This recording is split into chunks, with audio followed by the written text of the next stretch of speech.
And your name and what you do when I point to you, please. I am Peter Bond. I am a partnership specialist for the United States Census. Peter, you've been working this area for how long now as a censusman? We've been working with the census since last June.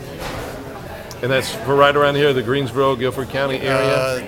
The 8 contiguous counties to Guilford County. And can you give me each of them? Do you know them top of your head? Stokes County, Randolph County, Rockingham County, Alamance, Forsyth County, Davie, and Davidson. And just overall, what is this work, what have you learned from this area and this work that you're doing? Anything about this area that is particularly challenging or rewarding? Well, it really depends upon the area that you go to. There are some counties that are very rural, like Stokes and Caswell. There are other counties like Guilford and Forsyth, which are very urban, and so the population demographics are very, very different, and the challenges are different. So what we try to do is concentrate on reaching all the business leaders, the community leaders, the political leaders, spiritual leaders. So we visit all the churches, the libraries, the schools, every single institution that we can think of to get everybody's awareness up for the census, so that when we go to take the census and when the census is mailed out, everybody that can responds then, rather than having the government have to go back and knock on doors after the event. Address, if you would. I'm sure you run into some wariness on the part of the general public whenever somebody says, "Hi, I'm from the government and I want to get information about you." How do you deal with that? And is that a legitimate concern that you think citizens have? Well, we don't run into that very much, but typically we identify ourselves as census workers. We stay away from the word government, generally speaking, and most people understand at least the general philosophy of the census, that it is important to be counted, because from that count comes the allocation of money and political power, and everybody understands political power and economics. And I guess the question too, and I want to ask you, we talk about counting, which is to me a very direct thing, but there's other information that you ask and request that may not be so much just part of the enumeration process. Talk to me a little bit about that and why that additional information is important other than just saying 3 people at this address. Well, there are only 10 questions on the census form. One of them is the address, and one of them is the telephone number, and one of them is the name. So that takes 30% of the questions right there. The other questions are simply to ascertain sex, for example, and items like that. There is nothing that is inquisitive about anybody's income, about their social security number, or any information that people would normally worry about or think is invasion of privacy. This is all very general data. One of the things that does pop up is discussion about the American Community Survey, which is a different effort than what you do, correct? But it is also part of what the Census Bureau is about.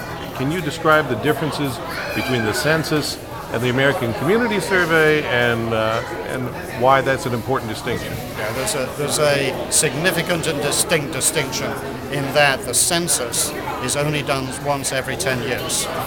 The American Survey is an ongoing production that goes month after month, city by city, county by county, state by state throughout the Union.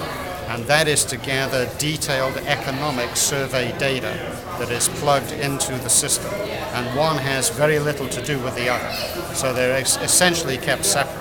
The census that we're doing now once every 10 years, that is all protected data for 72 years.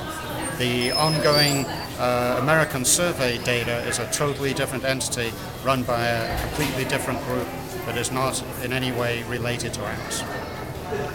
But is it fair to say that they're still both under the umbrella of the Census Bureau? That is correct. Okay, That's but correct. it's totally separate. Separately run, right. Separately organized, separately implemented. Is there anything that's important, if you could tell everybody about the work that you're doing, that you would want everybody to know? What would those few things be before, as our last question, that we haven't addressed maybe, Peter? I think it's very important that everybody understands this is a very simple procedure. All they have to do is fill in the form when they get it, send it back in the prepaid envelope, and then it's done.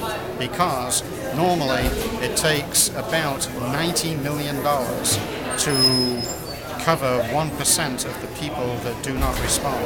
So you can do some quick math and say if 35% of the people don't respond, that is a huge cost to themselves in tax dollars.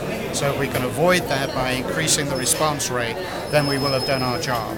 And every time we do a census, we try to bring that number up. And the higher that we can get the number, obviously the less cost it is to the taxpayer who has to pay for the thing after all. Now, you mentioned the 10 questions on the census survey. Do each of those 10 questions have to be answered in order for it to count as a valid survey instrument? No, that is not the case. If somebody elects to put their name, their address, their telephone number, and sex and identify the number of people that are in that household, that is generally sufficient. But the things you just mentioned are the mandatory must-have portions yes. of that. Yeah. Now, just real quick, the difference between enumerating and categorizing, which would be one with gender, tell me about that. If somebody's concerned about saying, I don't mind telling you how many people are in the house, but I don't want to categorize male or female, I'm uncomfortable giving my phone number. Anybody with those thoughts or concerns, you would say what?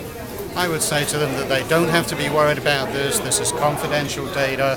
It is protected by mandate. It cannot be looked at by anybody other than the census officials. Every census person or worker, including myself, is subject to background checks. We're subject to be fined if we violate the confidentiality. We can go to prison if we violate the confidentiality. So it's very, very important for everybody to understand that no census employee is going to put themselves in jeopardy. It would be counterproductive. So it's people should have no fear or trepidation about filling in the census form. Peter, anything else? That's good job. That's good. Thank you. Is that helpful? Very much.